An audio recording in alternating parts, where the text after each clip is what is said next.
And now, a tale well calculated to keep you in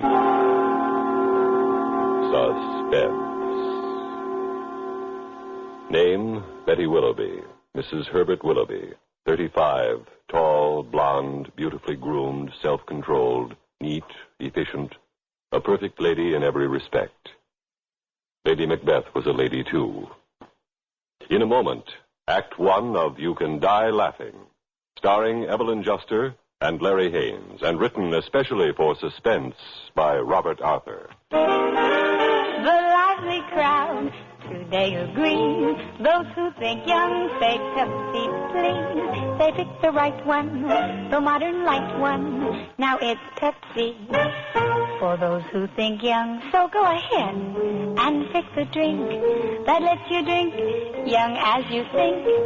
Yes, get the right one, the modern light one. Now it's Pepsi for those who think young.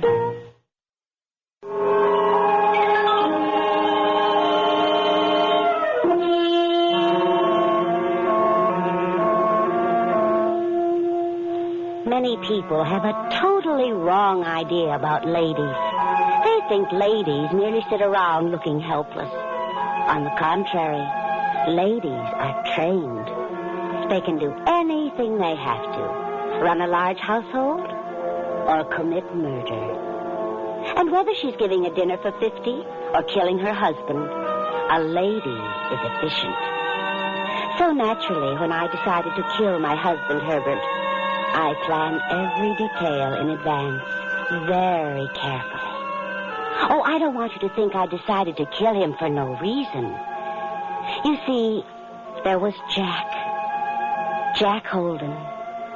Dear, sweet Jack. Oh, but Jack was only the direct cause of my decision. The indirect cause, the thing that for years had made me wish Herbert dead, was Herbert's laughing. Herbert was what men call a jolly, good-natured man, and he loved vulgar, practical jokes.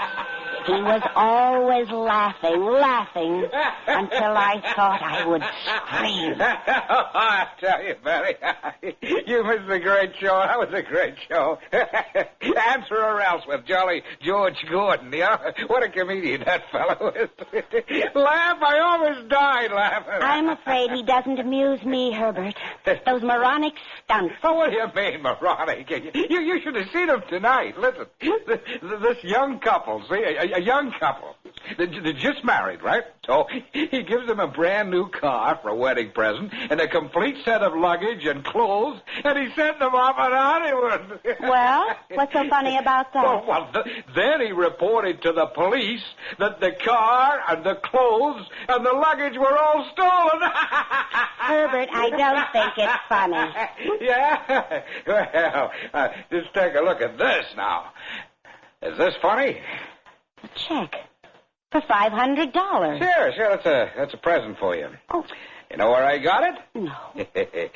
From Jolly George Gordon himself. Well, but for what? Well, I had lunch with him yesterday, Oh, and you did? I suggested a gag for a show. And he's going to use it 2 weeks from tonight. He paid me for it. You suggested a gag for the Answer or Else program? Sure. And you know what? He's going to give me credit on the air for it. We're going over to Bill and Gene Rexford's place to listen. There'll be a whole gag there. Oh, but Herbert, 2 weeks from tonight you're flying to Mexico. Flying to Oh, gosh, that's right. Business, always business. But as the man says, when you gotta go, you gotta go. Well, maybe they can postpone it. No, but I can catch it at the airport before my plane leaves. You go on over to the Rexford. Oh, I tell you, it's such a terrific gag. Here's the idea. Well, you'll see it. You'll see it. Now to get serious for change, I got some bad news. Bad news? Yeah, it's about Jack Holden. Jack? Well, has he been hurt? Is he sick? No, but he's sure going to be when I put him in jail. In jail? That's right. But why? Well, he's been dipping into the till. What? Yeah, stealing from the company. Oh, Herbert, I can't believe Oh, I that. tell you, Betty, I couldn't either. That boy, I made him my personal assistant. I trusted him. I had him out here to dinner. I treated him like a member of the family, and he turns out to be a thief. Oh, he can't be. No, there's no mistake about it. Believe me, I'm positive. But, does anyone else know? No, so far just me. Because the whole office will know tomorrow when I have him arrested. Does he know you suspect him? Not a thing. He's going to be one surprised young fella. No. Herbert, you mustn't. Mustn't what? You mustn't arrest him. Oh, now, Betty, for Pete's sake, why not? Well- Nobody steals from Herbert Willoughby and gets away with it. Well, I mean, you mustn't arrest him before you make your trip to Mexico. You need him to run the office while you're away. Yeah, that's right. Sure. Things would really be in a mess, huh? After all, he's been my right-hand man. Oh, but I don't see Now, how I hint can... to him you're puzzled by something in the accounts, and you're going to check up when you get back. That way, he'll be sure to be honest while you're gone, and then when you get back... Oh, into jail with him, huh?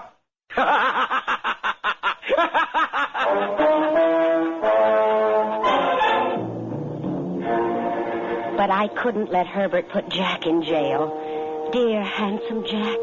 Oh, he'd made these last few years worth living for me. By thinking fast, I'd got Herbert to postpone accusing Jack. Now I had to think of how to prevent it entirely. And in the end, I saw that there was only one way. The next day, Jack slipped away from the office to come out to the house to talk. He said he was going to send me to jail? He said you'd be behind bars for 10 years, darling. Great. Betty, maybe if I throw myself on his mercy. Mercy? Oh, he has no mercy. Underneath that donkey laugh, he's as merciless as a shark. Oh, he'll send you to jail, and what will become of me? Well, why should anything happen to you? Well, when the detectives start investigating you, they'll find out about us. Then he'll throw me out without a penny. No, Jack, we can't let him. We've got to stop Herbert. Stop him? How? Well, there's only one way. We have to kill him.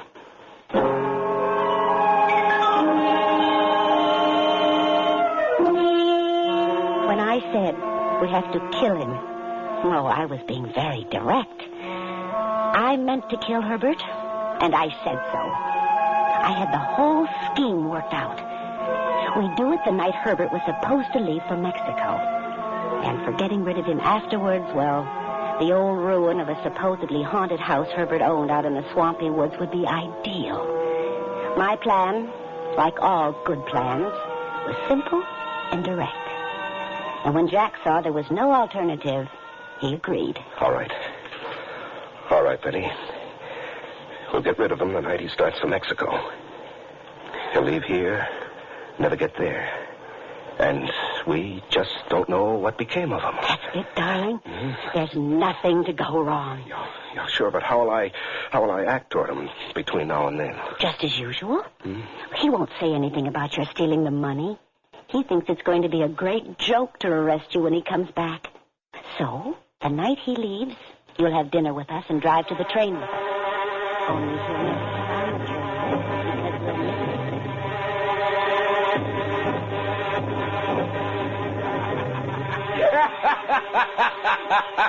Oh, that kills me, I tell you.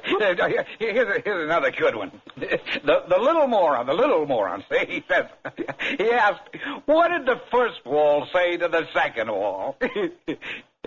Will you give up, Betty, Jack? Huh? Yeah, sure. Yes, Herbert, we give up. What did the first wall say to the second wall? Why, it said, meet you at the corner. You get it? Meet you at the corner. Excuse me, Mr. Willoughby. Mr. Willoughby. Yeah, what is it, Jack? I'm afraid we may miss your train. My watch says 8:18. It does? Well, mine says 8, exactly. Hey, look, Betty, my watch is slow. We'll miss my train to New York. I'll never get to the airport on time. I'll tell you what. Let's drive to Ridgeville instead and take the train there. Ridgeville? Yes, there's an express that stops there at 8:45. We'll take that instead of the local. Oh, yeah, sure, that's right. You know, sweetheart, you got a good head on you. Come on, Jack, help me with my bags.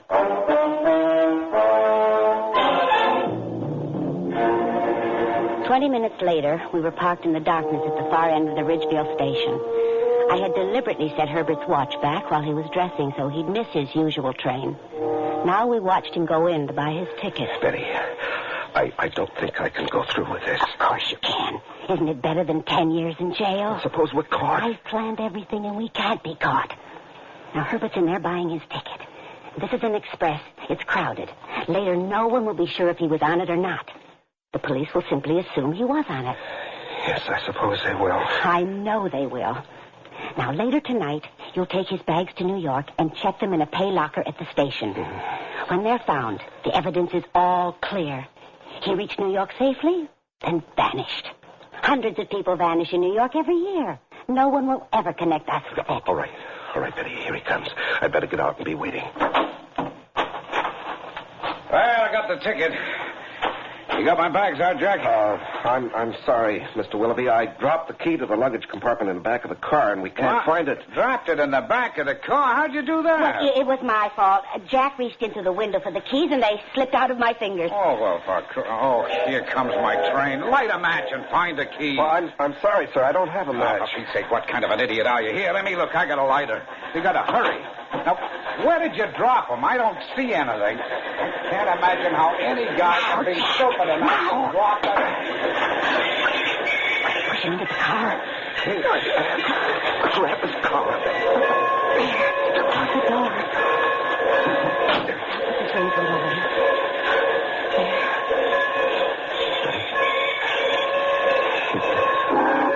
He's dead. Relax, darling. The worst is over.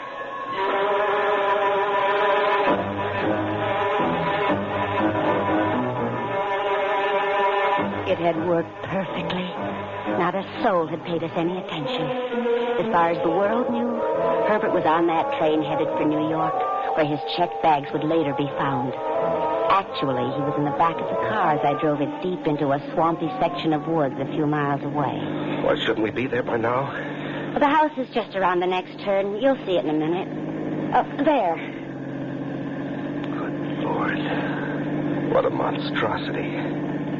Why, it must be 200 years old. 260. Herbert bought it because it was supposed to be haunted. Oh, you must have heard him talk about it. Oh, yes, only 1,000 times. I own a real haunted house, he'd say, and then he'd laugh like crazy. He claimed it was haunted by a Revolutionary War pirate. Now, that's just nonsense. But now he'll be able to haunt it himself. Come on, we have to get him out and bury him. Together, Jack and I lifted Herbert's body out of the car and laid him at the foot of a tree. We left the raincoat covering him. I confess that I felt a little squeamish about seeing his face, but I felt no remorse. All I could think of was how wonderful it would be never to hear Herbert's hideous, grating laughter again. In the trunk of the car, we had tools and electric lanterns.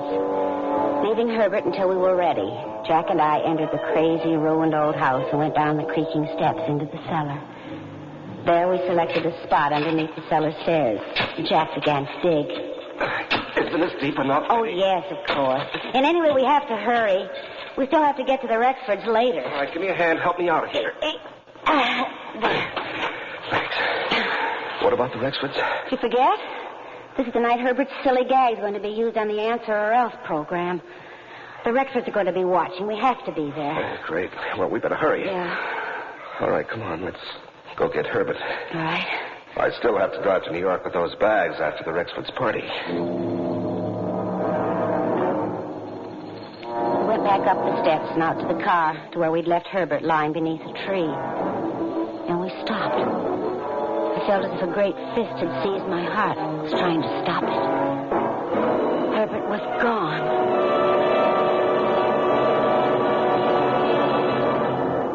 In a moment, the concluding act of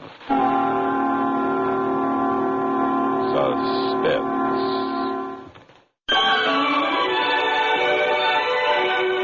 Pure coffee nectar, that's what's been missing in your instant coffee.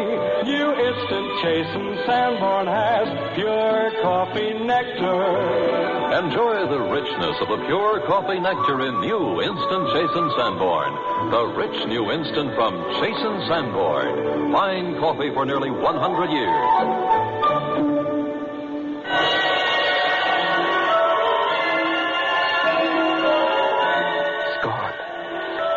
Betty, this is where we left him. There's the raincoat, but he's gone. Someone has found his body. No, that's impossible. We'd have heard them. Let me think. Yes. Of course he must have revived. He wasn't dead. And he's escaped. No. Look. These marks on the ground. He must have been crawling. Well, he couldn't have gone far. We've got to look for him. Jack, shine your light around. This way, toward the road. No. What? No, this way, Betty, my dear. I'm over here. Herbert. He's setting up against a rock. This is as far as I could get. I wasn't as dead as you thought, my dear. It's a good joke on you to find me gone, wasn't it? The expression on your faces.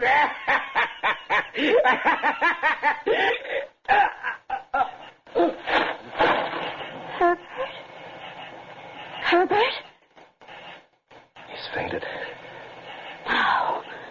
He's dead, Jack. At last. He's had his final choke. He even died laughing. But now it's our turn. Now it's our turn.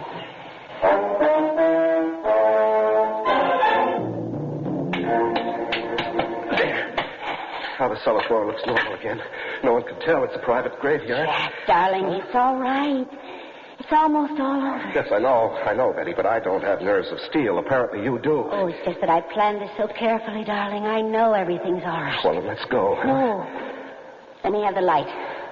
I want to shine it around one last time to make sure we haven't left anything that might... What's that? What? There. Over in that corner. Oh, let me look. It's scrap paper. Betty, it's a wrapper off a stick of chewing gum. Someone's been here recently. Let me see it. Stamp. It's lain there for a long time. Days, at least. Well, how'd it get here? Oh, some tramp was here. Maybe some kid playing in this old house, that's all. I guess you're right. Here, help me with the tool. Now, let's get ourselves out of here. I don't know about you, but I need a drink. Drove back to the house and cleaned up. Then I poured us both drinks. It had gone off rather neatly, I thought. But then, as I said, planning was so important. Whether you're giving a big party or murdering your husband. Here, darling, your drink. Oh, yes, thanks, Betty. Oh, I needed that. Well, we can relax now. It's all over. Almost all over, Betty. I still have to drive to New York and plant those bags in a pay locker. Yes, and the Rexford's party. Oh, I wish we could skip that. Why don't we? We're going to be late anyhow. Oh, we can't.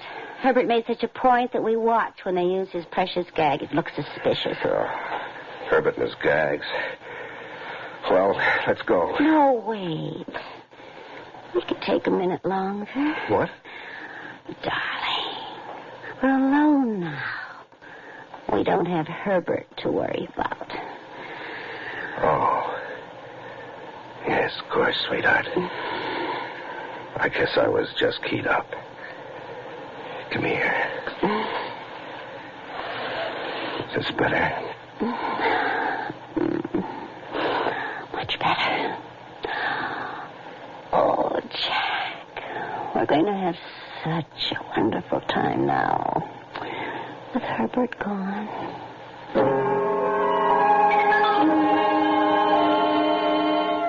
Jack's kiss made me want to skip the Rexfords and their party and the silly program and Herbert's stunt and everything else.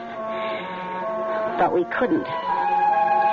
So 10 minutes later, we were ringing the bell at Rexford's place. Hope we can get away fast as soon as this thing is over. It's a party, Jack. We can't rush off too fast. Well, Here comes somebody. Betty! Jack! Hi, Jane. We thought you weren't going to make it. Come on in, quick. We had a little trouble with the car. Oh, isn't that always the way? Well, come on into the living room. Bill, Jack and Betty are here. Oh, good. Jolly George Gordon is just explaining about good old Herb's gag. It's a Lulu, kid. Here, I'll turn the set up. Goodbye, all of you, and lots of luck.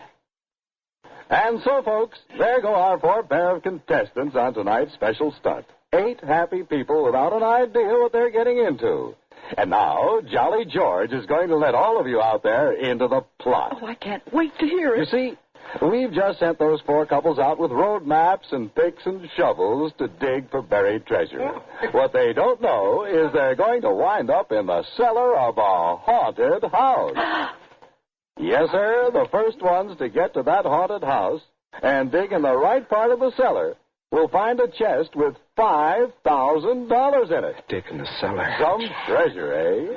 But to test their nerves, while they're digging, we're going to broadcast into that house all the ghostly noises you can think of. Howling dogs and clanking chains and squeaking doors and everything. Hey, that's not a bad gag. Aren't we just devils? Our special thanks to Herbert Willoughby of Connecticut for thinking of the stunt and lending us his own haunted house in the woods for it. We buried the chest there a week ago Did you hear and that? carefully removed any signs that we had been there. That money is buried in Herbert's old haunted house. Hey, we've got as much right to dig in it as anybody. Now, an hour from now, that whole cellar will be dug up, and we want to get there first. So come on, let's go. Betty will show us the way. And suppose Won't you, Betty?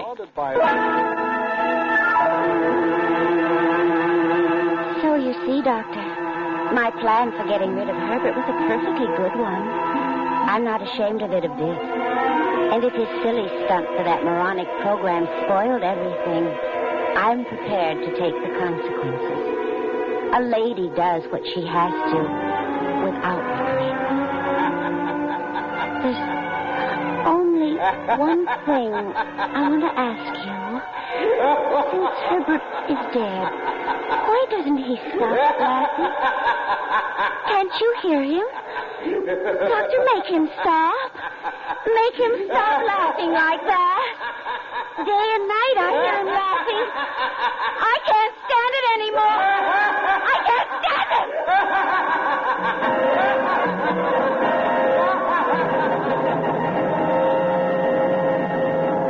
Suspense. You have been listening to You Can Die Laughing, starring Evelyn Juster and Larry Haynes, and written especially for Suspense by Robert Arthur. In a moment, the names of our players and a word about next week's story of Suspense. Athlete's foot roots, like garden weed roots, grow below the surface. You've got to penetrate the surface to root it out. And that's how NP27 treatment works to root out athlete's foot. NP27 penetrates below skin surface, where other remedies can't reach, even into toenails. NP27 liquid stops itch, relieves pain, promotes healthy tissue. NP27 powder guards against new infection, keeps feet healthy dry. NP27 roots out athlete's foot, or your druggist will refund your money.